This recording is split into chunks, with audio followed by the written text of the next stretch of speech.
In this section, we discuss the chain rule. What do we mean by chain rule and how to apply it? In previous sections, we dealt with functions like x to the power 5, for example, and in order to find the derivative of this function, we apply the power rule, and so that gives 5x to the power 5 minus 1, which is 5x to the power 4. So we just apply the power rule. Or if we have f of x equals 6, then we apply the rule that says derivative of the constant function is 0. And if we have a function like f of x equals square root x, then we can write this as x to the power 1/2 and then apply the power rule to find the derivative of this. So these functions can be the derivative of these function can be found directly by applying the rules that we learned before. But how can we find the derivative of a function like this?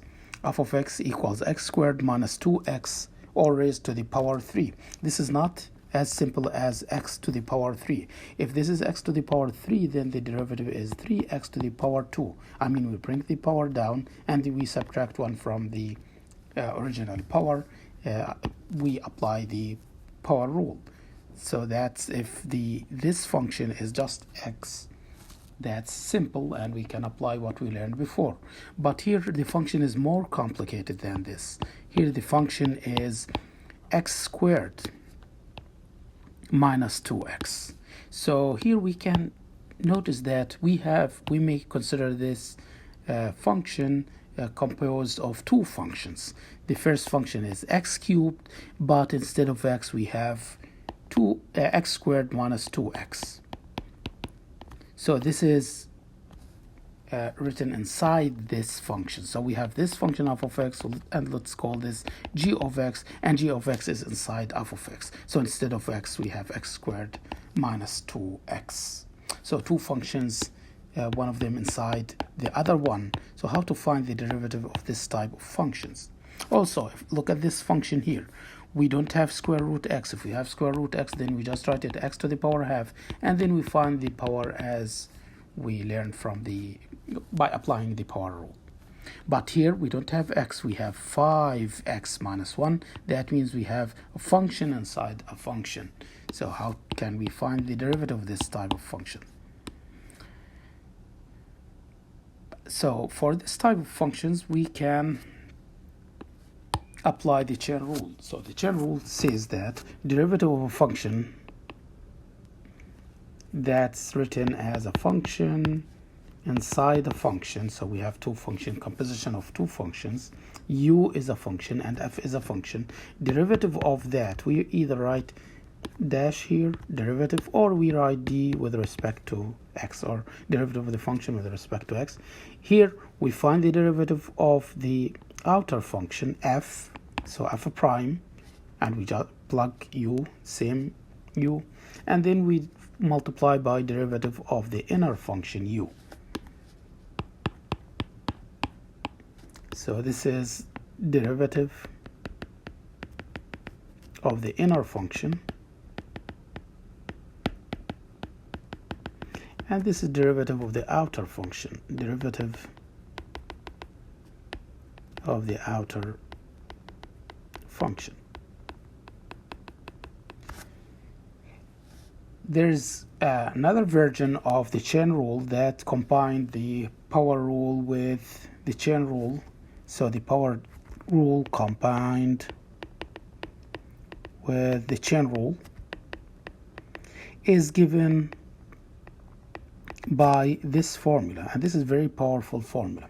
So if you have a function raised to some power, then you just bring the power down times the function raised to the power n minus 1. This is exactly what we do when we apply the power rule, but the new thing here is that we multiply by derivative of the inner function.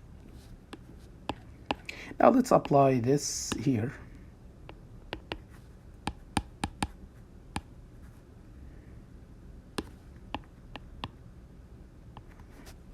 For example, for the first problem, we have f of x equals x squared minus 2x all raised to the power 3. So let's apply this rule, the chain rule, this version of the chain rule. So this is the power. We bring it down here, and then same function but raised to the power 3 minus 1. We just subtract 1 from the power, and then we multiply by derivative of the inner function. The inner function is x squared minus 2x.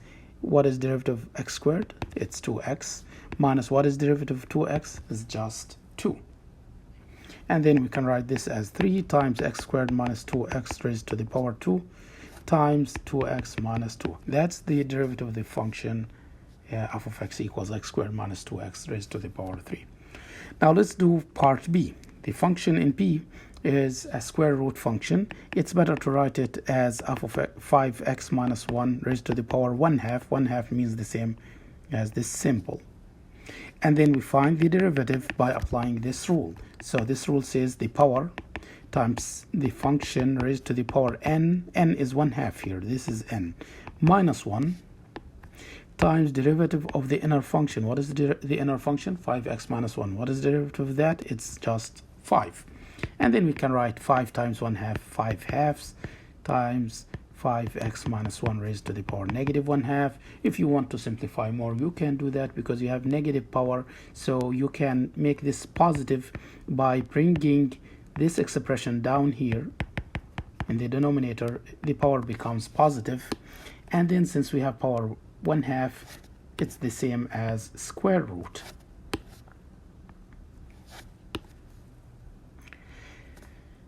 Now part C here, for part C, let's put here power 3. Now for this function, we can write it this way. 4, this is the numerator, times, we need to bring this up here. When we bring it up, it becomes x squared plus x raised to the power negative 3. And now let's apply the power rule. So we have f combined with the chain rule. So f of prime is 4, the constant, times the power is negative 3 times same expression, the inner function raised to the power n, which is negative 3 minus 1, and then we multiply by derivative of the inner function. The inner function is x squared plus x. Derivative of x squared is 2x, and derivative of x is 1. And then you can simplify more, or by multiplying 4 by negative 3, that's negative 12 times x squared plus x raised to the power negative 4 times 2x plus 1. And since the power is negative, we can bring this expression down to get a positive power. It becomes x squared plus x raised to the power positive 4. Now let's do part D. We have product of two functions. This function multiplied by this function. And since we have product of two functions, we have to apply the product rule. So when we apply product rule, let's write this expression as 1 minus x squared raised to the power 1/2. This makes finding derivative easier. Now, what is the derivative of g? The first expression times derivative of the second. What is derivative of 1 minus x squared raised to power 1/2? It's chain rule. We can apply chain rule. So the power is 1/2 times 1 minus x squared raised to the power 1/2 minus 1. We subtract 1 from the power. And then we multiply by derivative of the inner function. The inner function 1 minus x squared, derivative of 1 is 0. Derivative of negative x squared is negative 2x. So this is the first times derivative of the second.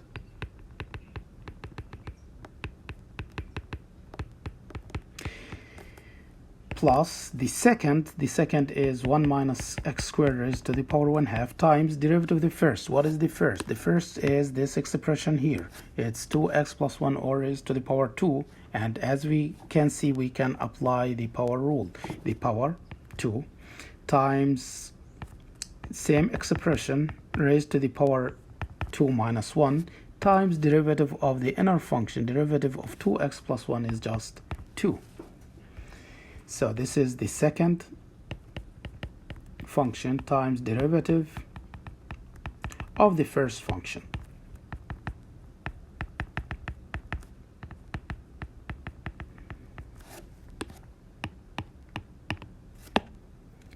So we can now simplify more. So we have 2, we can cancel it with 2 here.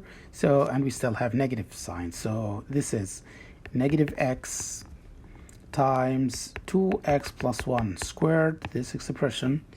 And here this is negative 1/2. This power here is negative 1/2. So we can bring this down here to have a positive power. Plus the second expression. So we have here 2 times 2 is 4 times 1 minus x squared to the power 1/2, this expression, times 2x plus 1 raised to the power 1. So sometimes we can apply the chain rule with product rule, more than one rule. So we need to know how to apply the chain rule and when to apply that rule. The last thing here,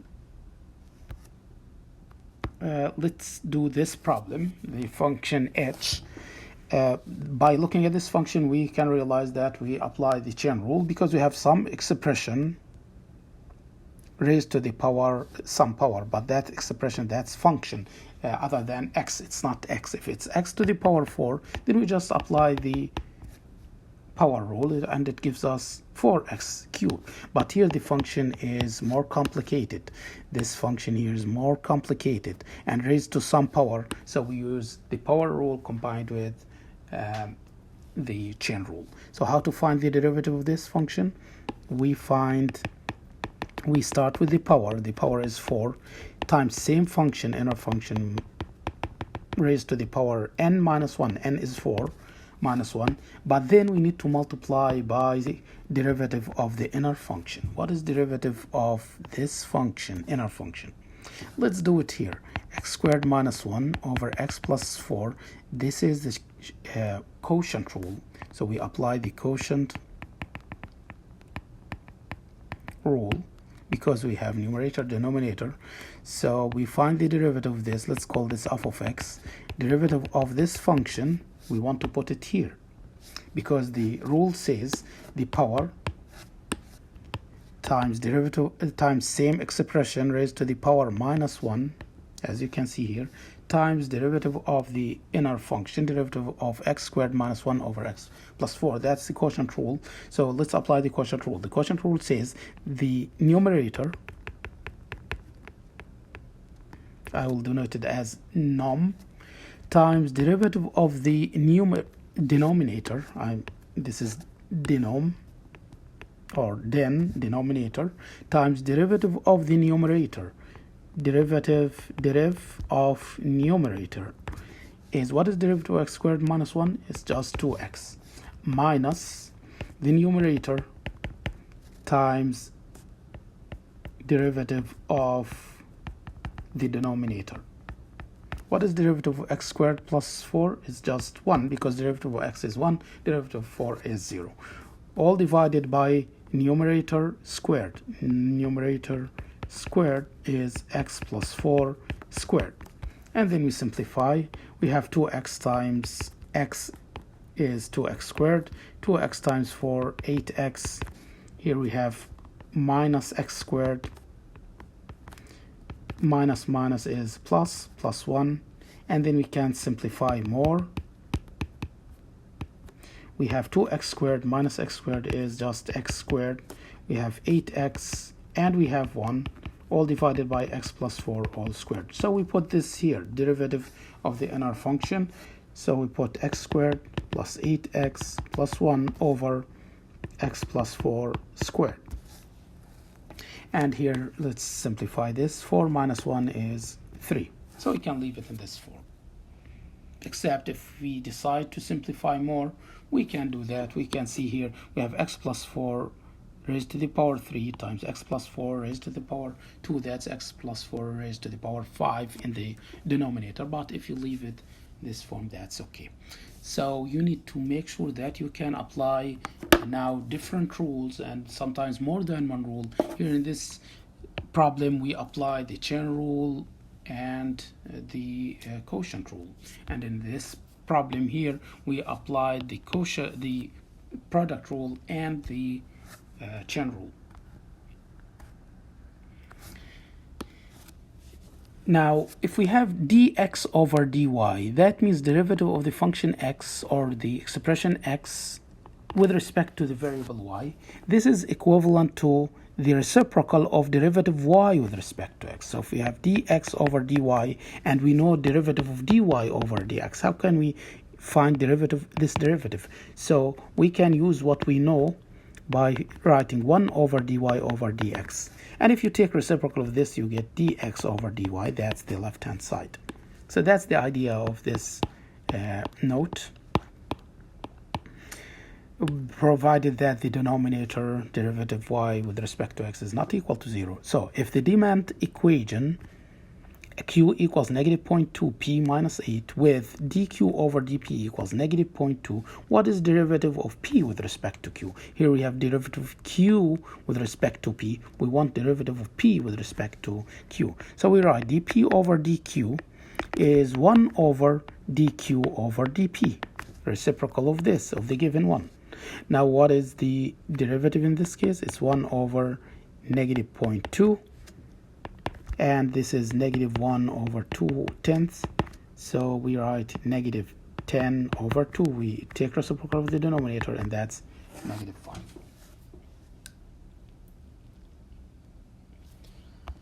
Now, an application of the chain rule, we have an simple application here. The price per barrel of crude oil in the period 1980 to 2013 in constant $2014 can be approximated by this function P of t, dollars, where t is time, year between from 1980 to 2013. T is the year. We want to find the derivative of p and then find derivative of p evaluated at t equals 2010. And then we want to see what does the second answer, I mean p prime or derivative of p at 2010 tell you about the price of the crude oil. So let's find the derivative of this function. P prime of t is, now look at this function here. The first part of the function, we have a constant, so we just write it here, 0.27 times derivative of this expression. The derivative of this expression can be obtained by applying the power rule combined with the chain rule. So we have 2 the power times same expression raised to the power 2 minus 1 times derivative of the inner function. Derivative of t is 1. Now let's continue. Minus, now the second expression here, minus 8.6, this is a constant, times derivative of t minus 1980. So we don't have power greater than 1 here.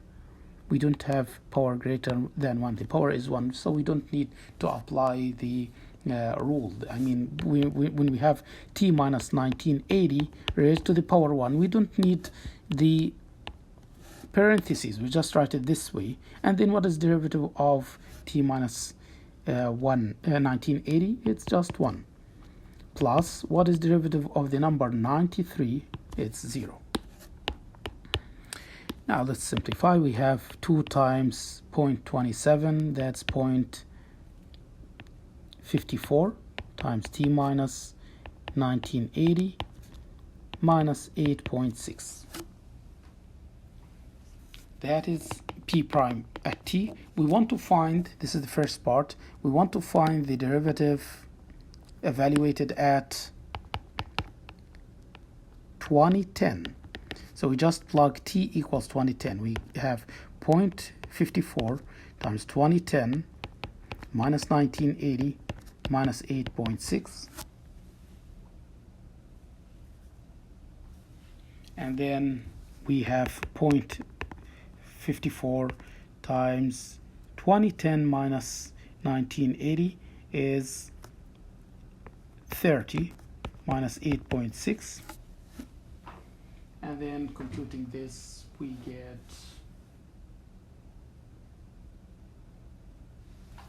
let's find this. We can use the calculator to find p prime. So we want to multiply 0.54 by 30 and then subtract 8.6. So this gives us 7.6.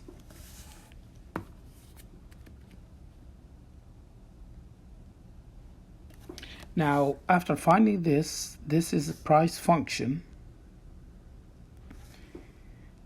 So the price is $7.6. So here we can answer the question, what does the second answer, this answer, tell us about the price of crude oil? We can say that the price of a barrel crude oil was 7.6 at rate of dollars, at rate of 7.6 per year. Was increasing. We can write the word here, increasing, because the derivative is positive, at a rate of 7.6 per year in 2010.